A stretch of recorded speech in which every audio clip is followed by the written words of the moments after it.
Discuss करेंगे Coulomb's law. तो सबसे पहले हम लोग कूलम्ब्स लॉ के बारे में जानेंगे कि उससे पहले हम लोग इलेक्ट्रोस्टैटिक फोर्स के बारे में कुछ डिस्कस करते हैं। तो इलेक्ट्रोस्टैटिक फोर्स क्या है?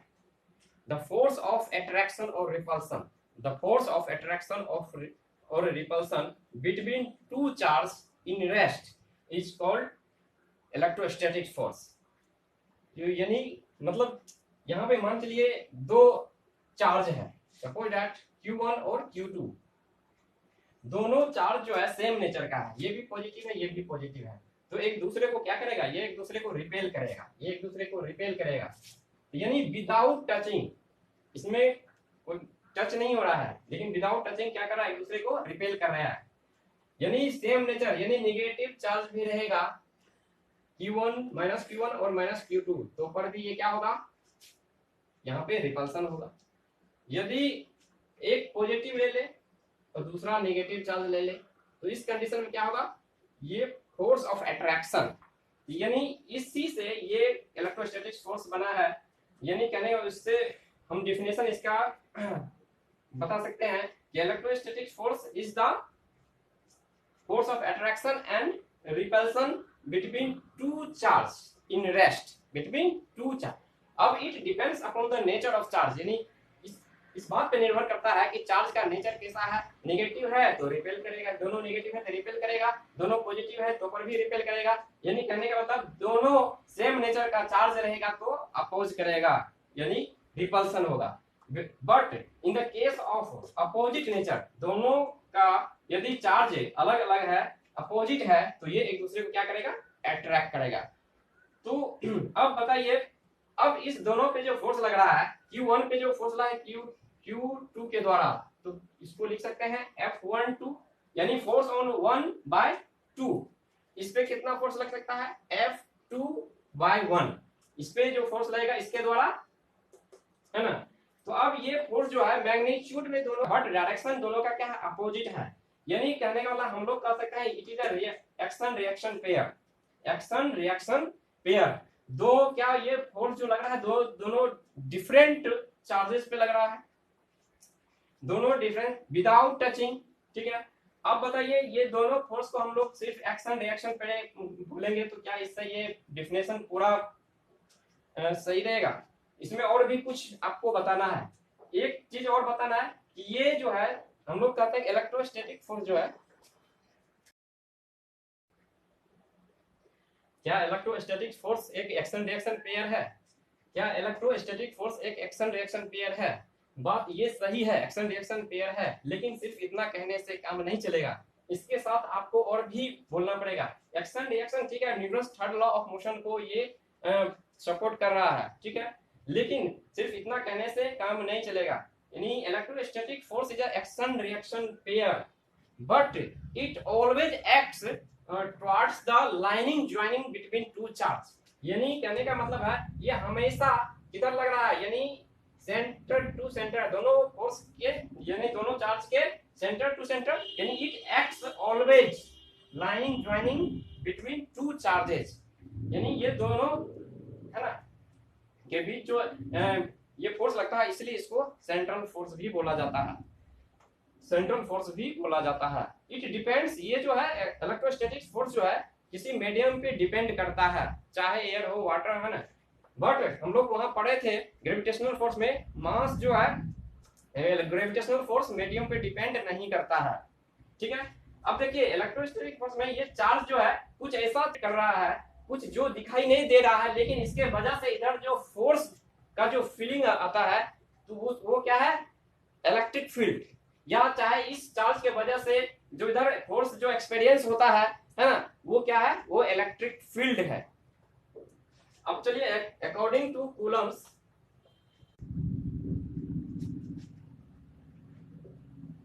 According to Coulomb's law,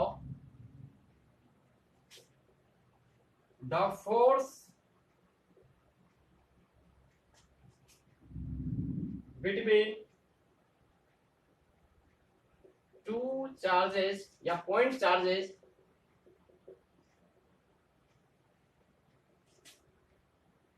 attractive और repulsive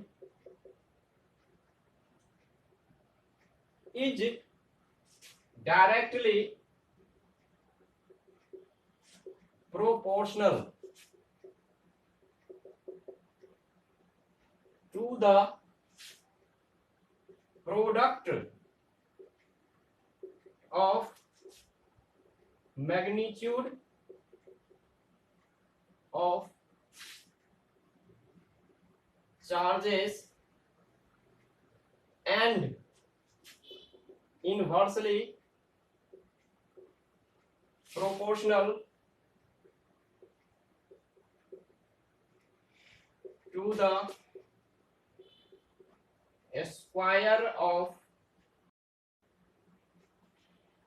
कूलम्स लॉ के अनुसार हम लोग यहाँ पे क्या है, according to Coulomb's law force between two point charges है ना, अट्रैक्टिव और repulsive, is directly proportional to the product of magnitude of their charge. यानी प्रोपोर्शनल किसके होगा, दो चार्ज के प्रोडक्ट के मैग्नीट्यूड के प्रोपोर्शनल होगा, लेकिन उसके डिस्टेंस के इनवर्सली प्रोपोर्शनल होगा, है ना, inversely proportional to the square of distance between them. चलिए अब मैथमेटिकली इस इक्वेशन को हम लोग जो है लिख लेते हैं। Electrostatic force is directly proportional to the product of charge, इसको इक्वेशन 1 मान लीजिए, and electrostatic force directly inversely proportional to the square of distance between them, इसको इक्वेशन 2 मान लीजिए। फ्रॉम इक्वेशन 1 and 2 हम लोग लिख सकते हैं, है ना, F is directly proportional to Q1 Q2 upon R square। लेकिन अब ये जो प्रोपोर्शनल है इसको हटाएंगे तो यहाँ पे एक इलेक्ट्रोस्टैटिक कांस्टेंट आएगा, तो हम लोग लिख सकते हैं इसको, और भी F equal to K Q1 Q2 by R square. ये आपका मेन फॉर्मूला है। K is electrostatic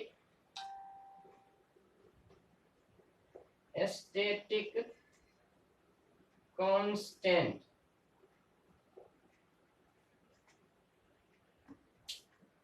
चलिए इसका कुछ वैल्यू होता है हम लोग लिख लेते हैं।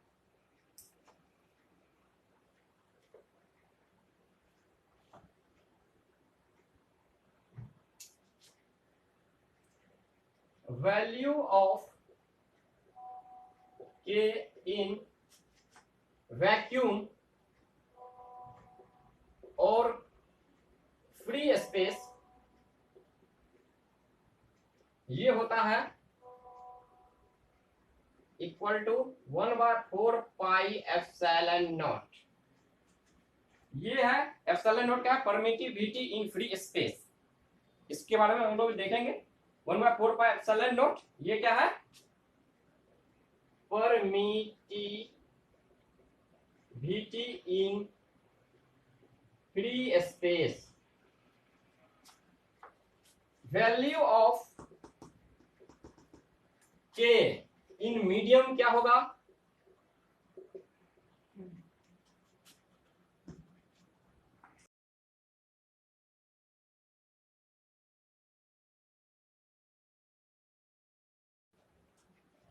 Value of K in medium हो जाता है 1/4 pi epsilon naught into epsilon r।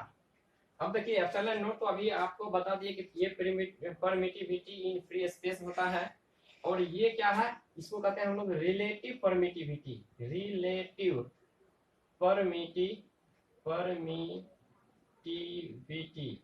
इसको हम लोग फिर से आगे इसको डिस्कस करेंगे रिलेटिव परमिटिविटी को। अब थोड़ा हम लोग देखते हैं इलेक्ट्रोस्टैटिक फोर्स इन मीडियम। हो जाएगा आपका 1/4 pi epsilon naught Q1 into Q2 by R square.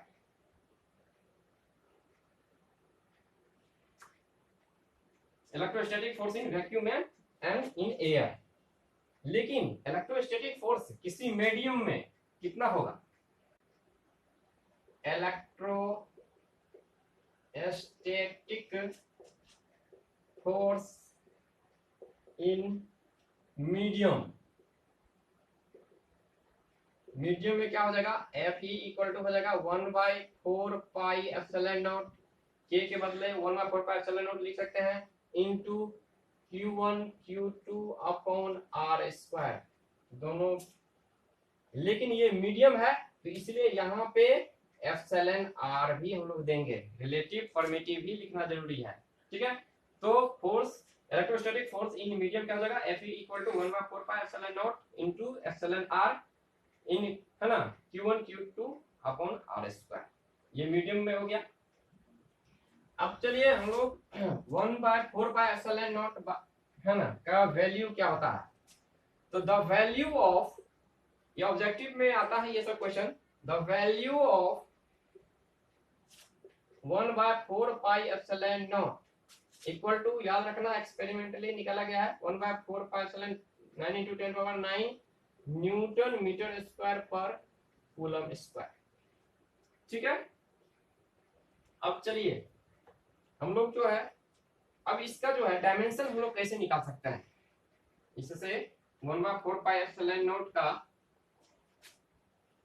हम लोग डायमेंशन कैसे निकाल सकते हैं। तो dimension of 1/4 pi epsilon naught equal to, चलिए यहाँ पे हमको डायमेंशन निकालना, कितना का निकालना है, 1/4 पाई एप्सिलॉन नॉट। तो इसके लिए हम लोग ये 1/4 पाई एप्सिलॉन नॉट का जो फॉर्मूला होता है वो electrostatic force in free space वाला, यानी एयर और, है ना, या वैक्यूम का जो फोर्स का फॉर्मूला लिखते हैं ये वही यूज करना है। तो चलिए एफ बराबर हम लोग फॉर्मूला क्या यूज करते हैं, एयर में एफ इन एयर क्या हो जाता है, तो 1/Q1Q2/r²। तो इस फॉर्मूला से हम लोग क्या, इसका डायमेंशन हम लोग निकाल सकते हैं, ये कंपटीशन भी। तो चलिए ये फॉर्मूला को हम लोग यूज करना है और इसके बेसिस पे हम लोग को निकाल लेना है। तो फॉर्मूला क्या है कि F बराबर 1/4 pi epsilon naught Q1 Q2/r²। तो ये इसका हमको डायमेंशन निकालना है। तो ये इसके साथ क्या है, मल्टीपल में है ना, ये इसके साथ गुना में है, तो इधर गुना में है तो इधर यदि इसको लाएंगे तो क्या हो जाएगा बताइए, इसको इधर हम लोग लाएंगे तो गुना से ये क्या हो जाएगा, है ना, ये टर्म हो जाएगा इधर आके डिवाइड कर जाएगा, तो इसको इधर ही रहने दीजिए, तो ये हो जाएगा F upon Q1 Q2 upon r², या 1/4 पाई एप्सिलॉन नॉट, इसको हम लोग लिख सकते हैं। तो ये r² जो है ये ऊपर चला जाएगा, है ना, नीचे, तो ये हो जाएगा F into r² upon Q1 into Q2 1/4 pi epsilon not. या आप जो है इसको इस साइड लिख लीजिए, 1/4 पाई एप्सिलॉन नॉट का आपका ये निकालना है, डायमेंशन निकालना है, F into r² bye Q1 into Q2। तो फोर्स का आप लोग जानते हैं ये क्या होता है, डायमेंशन इसका होता है mLT⁻⁻2 मास इंटू एक्सेलरेशन से, ये r क्या है, r डिस्टेंस है, तो ये हो जाएगा L²। Q1 Q क्या है, चार्ज है, तो I इंटू टी या A इंटू टी लिख सकते हैं, इसका भी क्या हो जाएगा I इंटू टी। तो ये ओवरऑल क्या हो जाएगा, तो ये हो जाएगा आपका m L L into L², तो L³ हो जाएगा। T का पावर -2 है, यहाँ पे T इंटू टी स्क्वायर है, तो स्क्वायर ऊपर जाएगा तो T का पावर क्या हो जाएगा, -4 हो जाएगा, इंटू ये I इंटू I² हो जाएगा, ये ऊपर चला जाएगा तो I का पावर -2। ये इसका डायमेंशन है। बस निकालने का तरीका हम लोग को जानना है, याद नहीं हो पाता है उतना बराबर, बस ये हो गया डायमेंशन। अब देखिए इसका यूनिट जो है 1/, है ना, अभी जस्ट आपको बताया है कि value of 1/4 pi epsilon naught होता है 9 × 10⁹ न्यूटन मीटर स्क्वायर पर कूलम स्क्वायर। ये ऑब्जेक्टिव में आते हैं तो उल्टा पुल्टा देखिए, आपको यदि coulomb square by newton metre square भी होता है कंफ्यूजन हो जाता है इस टाइप का क्वेश्चन, तो इसको कंफ्यूजन होता है इसका यूनिट लिखने में। चलिए 1/4 पाई एप्सिलॉन नॉट का जो यूनिट हम लोग लिख रहे हैं इसके बेसिस पे, अब देखिए 1/4 पाई एप्सिलॉन नॉट का फॉर्मूला हो गया F into r² bye Q1 into Q2। तो फोर्स का क्या हम लोग लिखे, न्यूटन, r² मतलब मीटर स्क्वायर, और यहाँ पे Q1 Q2 क्या है, चार्ज है, तो ये क्या हो गया, कूलम स्क्वायर हो गया। तो इससे हम लोग फाइंड आउट कर सकते हैं।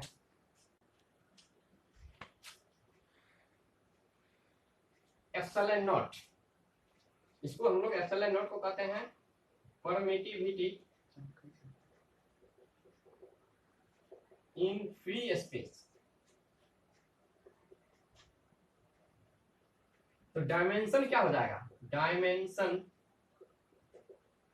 Of epsilon not. तो इसका डायमेंशन निकालने के लिए बस हम लोग वही फॉर्मूला लगाना है, इलेक्ट्रोस्टैटिक फोर्स इन एयर, है ना, free space. F equal to क्या हो जाएगा, 1/4 pi epsilon naught Q1 Q2 by R square. अब चलिए हम लोग को एप्सिलॉन नॉट का निकालना है। तो एक काम कीजिए, यहाँ पे कुछ नहीं है तो इसको क्रॉस मल्टीप्लिकेशन कर देते हैं, इसको इससे और इसको उससे, चार्ज से। तो ये F ऊपर है और एक नीचे है, तो इसको क्रॉस मल्टीप्लिकेशन करेंगे हम लोग। तो देखिए यहाँ पे क्या आ जाएगा, तो नीचे वाला, ये नीचे वाला इस ऊपर वाले से मल्टीप्लाई हो जाएगा। तो यहाँ पे लिख सकते हैं F into 4 pi epsilon naught into R square, है ना, equal to 1 into Q1 into Q2 हो जाएगा। तो अब हमको एप्सिलॉन नॉट का इसका निकालना है वैल्यू। तो अब क्या करेंगे हम लोग, इसको, इसके बाद ये सारा क्या क्या हो जाएगा, डिवाइड हो जाएगा, या एप्सिलॉन नॉट इक्वल टू हो जाएगा Q1 into Q2 upon F into, है ना, R स्क्वायर इंटू 4 पाई। 4 पाई का, है ना, कोई डायमेंशन नहीं होता है, ये कांस्टेंट टर्म माना जाता है 4 पाई, इसका डायमेंशन नहीं होता है। तो यहाँ पे आप देखिए, तो ये क्या हो गया, Q1 Q2, ये क्या है, चार्ज। तो चार्ज को हम लोग क्या लिख सकते हैं, I इंटू टी। इस चार्ज को भी लिख सकते हैं I इंटू टी। फोर्स को क्या लिख सकते हैं, फोर्स को mLT का पावर -2 मास इंटू एक्सेलरेशन से R स्क्वायर क्या हो जाएगा, लेंथ का स्क्वायर। तो अब चलिए मास सिर्फ सिंगल ऊपर ले जाएंगे तो क्या हो जाएगा, m का पावर -1 हो जाएगा, L इंटू एल स्क्वायर, तो L का क्यूब हो जाएगा, ये ऊपर चला जाएगा तो माइनस, नीचे से ऊपर जाएगा तो माइनस दे देंगे। तो T इंटू टी स्क्वायर और T का पावर -2 दोनों मिलके क्या हो जाएगा, T का पावर 4 हो जाएगा। ठीक है, अब चलिए ये क्या हो जाएगा, I इंटू, ये एग्जाम में कई बार बोर्ड एग्जाम में पूछे जाते हैं और बहुत सारे स्टूडेंट्स जो है इसको गलती करके आते हैं या छोड़ के आते हैं। कुछ नहीं है, सिंपल फार्मूला से, है ना, हम लोग इसको निकाल सकते। अब SI unit of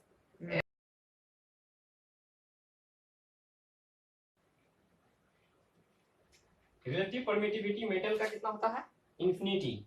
relative permittivity of air कितना होता है, 1। रिलेटिव परमिटिविटी ऑफ वाटर होता है 80, या किसी किसी बुक में 81 भी दिया रहता है ना, एट रूम टेम्परेचर। ठीक है, 80 मान चले 80 है, तो ये आपको याद रखना चाहिए।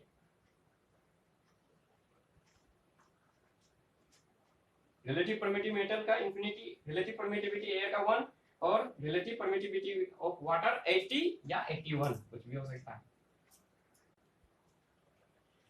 स्टूडेंट्स, अब जो हम लोग रिलेशन हम लोग यहाँ पे निकालेंगे, किसके किसके बीच, relation between relative permittivity epsilon R, electrostatic force in air F air, electrostatic force in medium FM.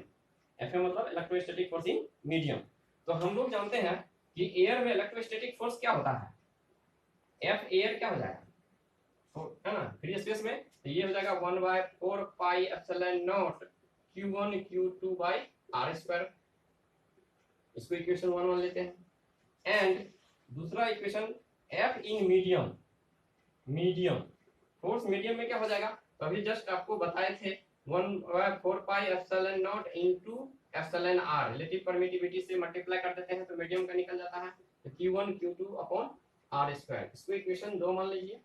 अब, है ना, इक्वेशन 1 डिवाइडेड बाय इक्वेशन 2 करने से क्या हो जाएगा, F एयर हो जाएगा बाय F मीडियम। तो ये हो जाएगा आपका, क्या हो जाएगा, 1/4 pi epsilon naught into Q1 Q2 by R square upon 1/4 pi epsilon naught into epsilon R into Q1 Q2 upon R square. ये क्या हो जाएगा, उलट जाएगा, 1/4 pi epsilon naught Q1 Q2 by R square, नीचे वाला ऊपर चला जाएगा, तो ये हो जाएगा 4 pi epsilon naught into epsilon R into R square हो जाएगा, आर स्क्वायर अपॉन हो जाएगा Q1 इंटू Q2, Q1 से Q2 कट जाएगा, आर स्क्वायर से आर स्क्वायर कट जाएगा, 4 पाई से 4 पाई कट जाएगा। तो अब तो क्या हो गया, तो F air upon F medium हो जाएगा आपका एप्सिलॉन आर। तो या हम लोग लिख सकते हैं एप्सिलॉन आर बराबर F air force in medium, ये फॉर्मूला है। यानी किसी मीडियम के लिए रिलेटिव परमिटिविटी का वैल्यू जो है मोर देन 1 होता है, एक से अधिक होता है, लेकिन एयर के लिए, वैक्यूम के लिए एक होता है। ठीक है, एसआई यूनिट यदि इसका निकालना है तो कैसे निकालेंगे, बस इसी फॉर्मूला से हम लोग निकाल सकते हैं। तो SI unit of epsilon not क्या हो जाएगा, ये चार्ज इंटू चार्ज क्या हो जाएगा, कूलम का स्क्वायर अपॉन फोर्स है तो न्यूटन इंटू आर स्क्वायर है तो newton metre square. CGS unit क्या हो जाएगा, स्टेट कूलम स्क्वायर बाय, यहाँ पे क्या हो जाएगा न्यूटन है तो टाइम, और यहाँ पे मीटर है तो सेंटीमीटर स्क्वायर लिख सकते हैं। इसका वैल्यू ऑफ एप्सिलॉन नॉट क्या कितना होता है याद रखना है, 8.85 into 10 to the power minus 12 coulomb square newton into metre square. Units यहाँ पे बहुत ज्यादा ही है ना, ये कंफ्यूजन पैदा करता है, उल्टा लिखा हुआ या है ना सीधा है, इसका बस इस फार्मूला से हम लोग को निकालना है।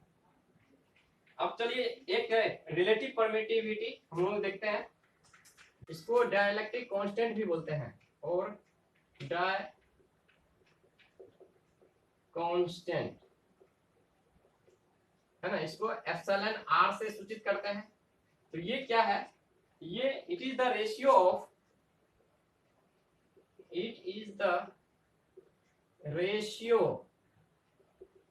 Of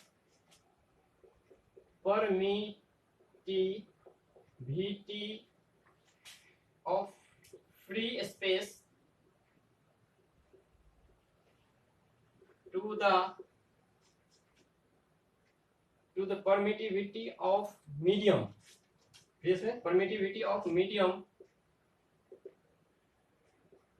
permittivity of free space।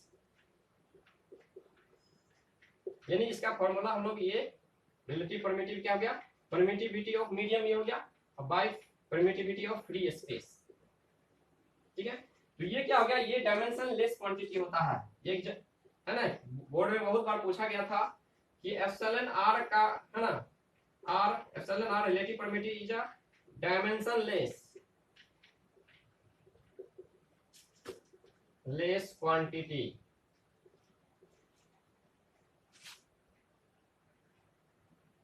And unitless. Dimension नहीं होता है तो यूनिट भी नहीं होगा, है ना, तो ये dimension less and unit less होता है, याद रखना है।